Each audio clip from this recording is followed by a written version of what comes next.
Assalamualaikum warahmatullahi wabarakatuh. Perkenalkan, nama saya Ladarno dengan NIM 2065077 dari kelas C. Baik, pada kesempatan kali ini saya akan memaparkan tentang microcontroller di pertemuan keempat. Baik, langsung saja kita masuk pada di slide yang kedua. Jadi di slide yang kedua ini terdapat 3 unit sistem tentang basic STEM. Jadi untuk sistem unit pertama dia menggunakan warna hijau, dan sistem unit yang kedua dia menggunakan warna merah, dan sistem unit yang ketiga dia menggunakan warna biru. Tujuannya apa?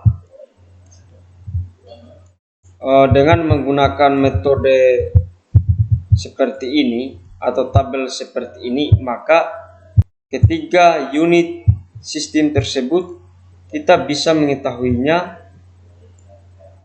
ketika dicampur adukan. Kita mengetahuinya melewati apa dengan menggunakan metode tabel seperti ini. Kemudian selanjutnya kita masuk pada di slide yang ketiga, yaitu tentang network microcontroller DS80C400. Di bawahnya ini adalah contoh sistem network microcontroller. Kemudian kita masuk pada di slide yang keempat.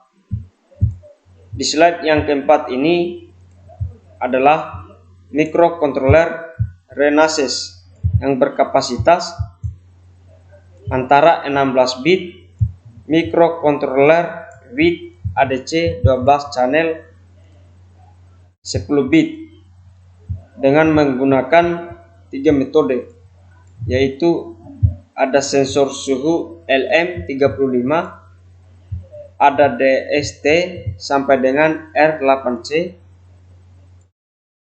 dan suhu 27 derajat Celcius.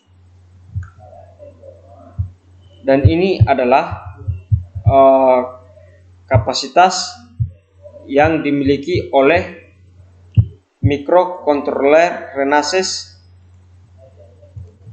dan dibentuk seperti ini, sehingga disebut R8C atau 11 group. Selanjutnya kita masuk pada di slide yang kelima, yaitu tentang prinsip servo motor. Ini adalah contoh alat yang akan digunakan sekaligus dengan yang ini, dan di bawahnya ini adalah program yang akan dibuat dan disesuaikan dengan alat tersebut. Selanjutnya kita masuk pada di slide yang keenam, yaitu tentang implementasi servo motor. Berikut ini adalah cara untuk mengimplementasikan tentang servo motor dengan menggunakan metode seperti ini. Selanjutnya kita masuk pada di slide yang ketujuh, yaitu tentang kompilasi. Kompilasi merupakan suatu kumpulan program yang telah dibuat ataupun telah selesai, sehingga program-program tersebut di-running seperti ini. Setelah gambarnya muncul seperti ini, maka programnya telah berhasil. Selanjutnya kita masuk pada di slide ke-8, yaitu tentang interfacing PC. Dan di bawahnya ini adalah contoh-contoh programnya yang akan dibuat untuk merancang interfacing PC tersebut. Selanjutnya kita masuk pada di slide yang ke-9. Setelah programnya dibuat, maka tampilannya bakalan seperti ini, yaitu tentang control vb.net. Jika tampilan seperti ini, maka programnya telah berhasil. Selanjutnya kita masuk pada di slide yang ke-10, yaitu tentang private declare function in input 32 deal alias input 32 by file port address as integer private declare sub out lib input 32 deal alias out 32 by file port address as integer by value as integer dim data as integer. Dan ini merupakan adalah script yang dirancang untuk membuat tentang kontrol VB atau net. Selanjutnya kita masuk pada di slide yang ke-11, penerapan pada industri. Penerapan industri tergolong atau terdapat beberapa macam. Tahap pertama, pengontrol mesin penutup botol. Tahap kedua, pengontrol pemanas tungku. Tahap ketiga, pengontrol gerak robot. Tahap kelima, pengontrol mesin bordir. Tahap keenam, pengontrol utama modem digital, dan lain-lain. Selanjutnya kita masuk pada di slide ke-12. Di slide ke-12 ini yaitu tentang industrial control case 1 out dir mesin, dan contoh mesin yang akan dibuat tampilannya seperti ini. Tampilan desain ataupun gambarnya. Sementara yang ini adalah bagian dari algoritmanya untuk membuat langkah-langkah mesin yang akan dibuat. Selanjutnya kita masuk pada di tahap slide yang ke-13. Di tahap 13 yaitu tentang industrial control case 2 mixing machine.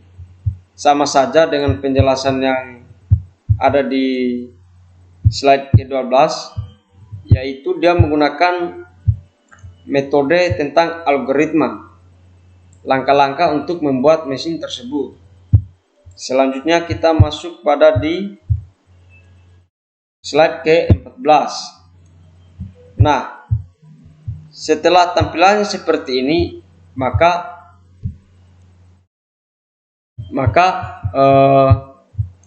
berbagai mobile robot bakalan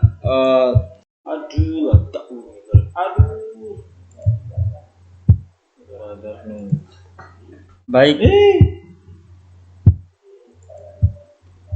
Selanjutnya kita masuk pada di slide yang ke-14.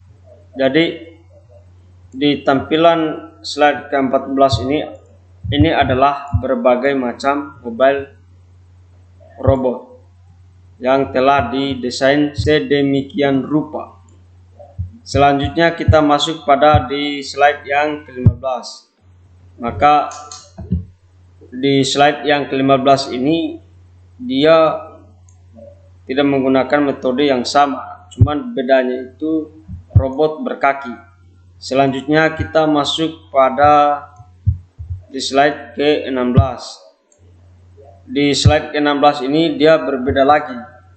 Jadi nama robotnya itu tentang ARM robot.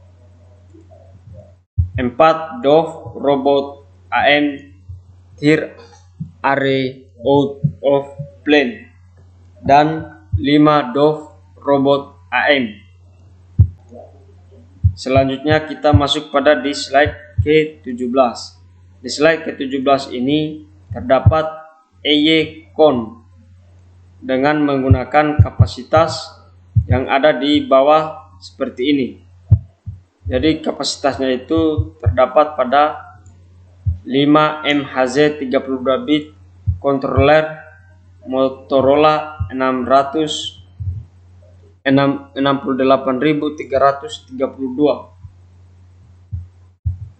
dengan kapasitas 1 MB RAM extendable to 2 MB.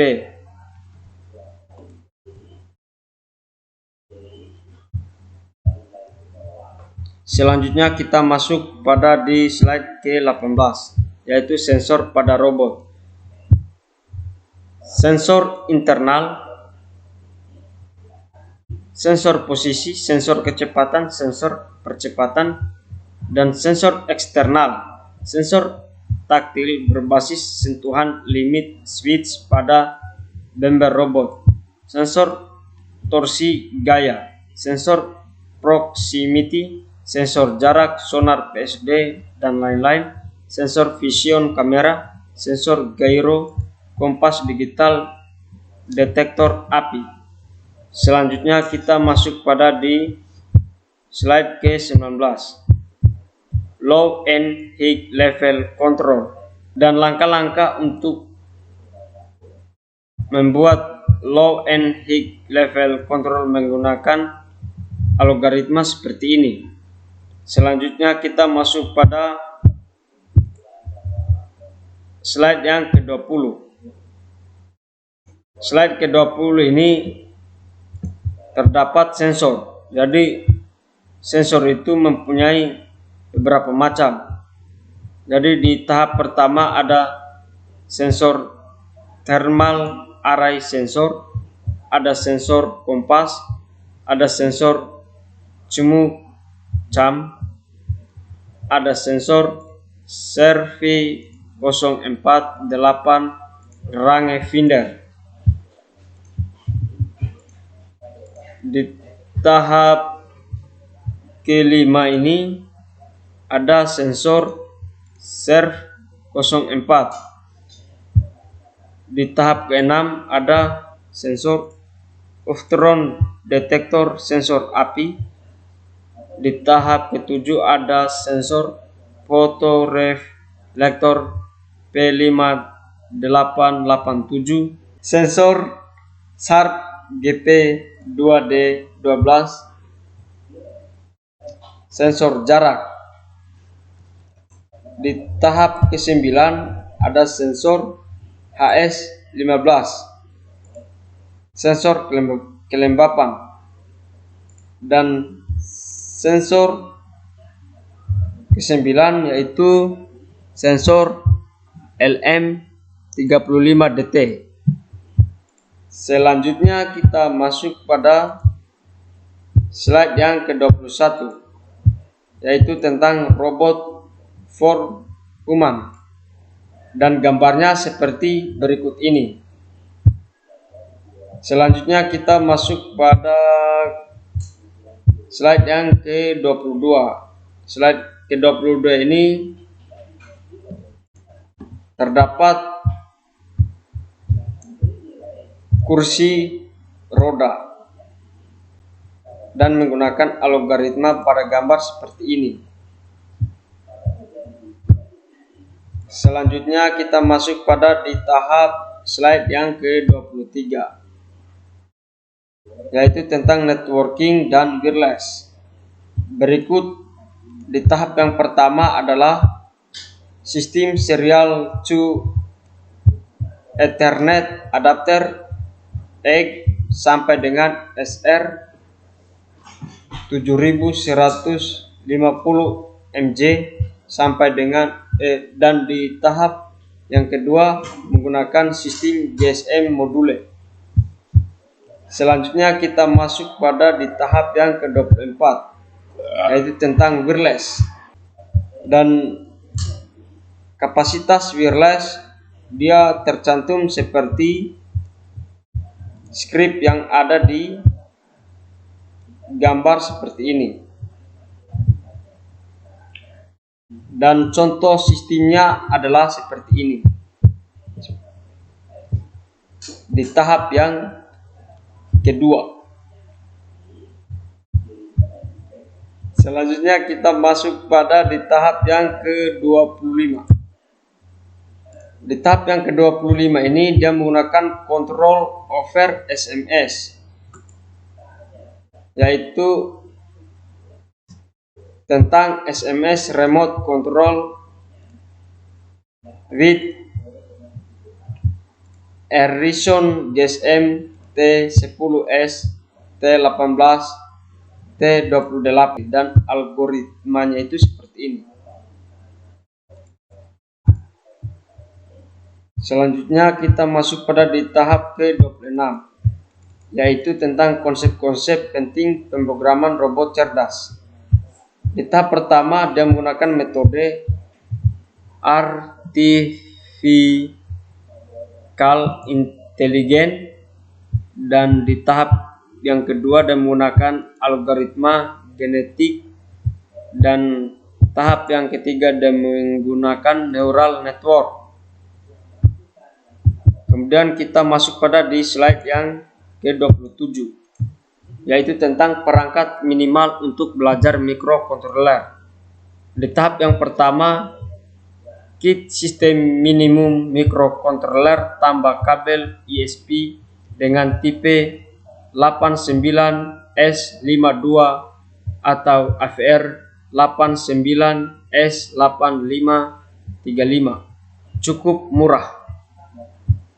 Tahap yang kedua, software Atmel ISP software, atau tahap yang ketiga, kit sistem minimum microcontroller pitch dengan pitch programmer tambah software lebih mahal. Kit di tahap yang keempat, kit sistem minimum microcontroller Renesas tambah software lebih murah.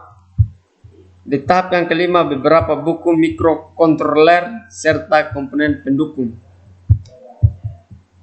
Sekarang kita masuk pada di tahap yang ke-29, yaitu tentang sumber informasi tambahan. Jadi yang di bawahnya itu adalah link, sedangkan di bawahnya link ini adalah buku referensi dari para ilmuwan. Ya, mungkin itu saja penjelasan dari saya. Lebih kurangnya mohon dimaafkan. Saya tutup dengan kalimat billahi taufiq wal hidayah. Wassalamualaikum warahmatullahi wabarakatuh. Sekian dan terima kasih.